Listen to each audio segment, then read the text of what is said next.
Donc, on a besoin de la main-d'œuvre qualifiée pour investir ou bien pour attirer les investissements en Haïti.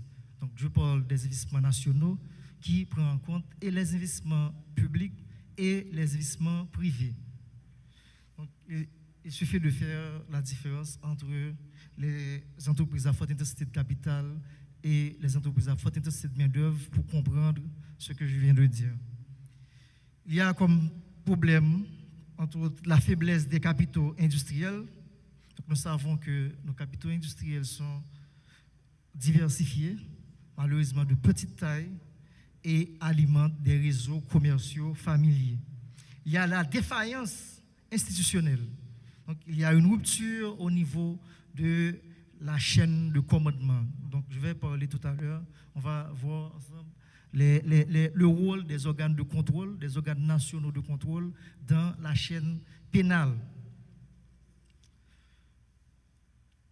On va parler de 5 types d'institutions. Premièrement, les institutions administratives. On peut citer l'unité de lutte contre la corruption, qui a pour rôle d'auditer, de recueillir, d'analyser les documents de l'administration publique, de faire des enquêtes et d'acheminer les dossiers au parquet de la République. Bon, comme vous le savez déjà, le commissaire est le seul chef de l'action publique. Il peut décider de classer un dossier sans suite, tout comme il peut décider d'assurer le suivi d'un dossier reçu.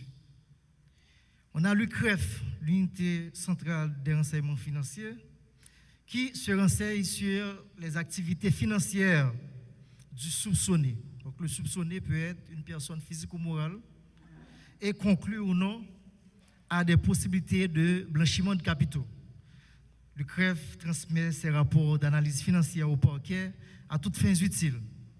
Il y a la CNMP, Commission nationale des marchés publics, qui a pour mission de réguler et de contrôler les marchés publics. Il y a l'IGF, l'Inspection générale des finances, qui joue un rôle d'audit au niveau des institutions publiques. Il y a la Cour supérieure des comptes et du contentieux administratif qui audite et juge les comptes des comptables et ordonnateurs de l'État, sauf ceux du Premier ministre et les ministres en fonction, et rend des arrêts de quitus ou de débet.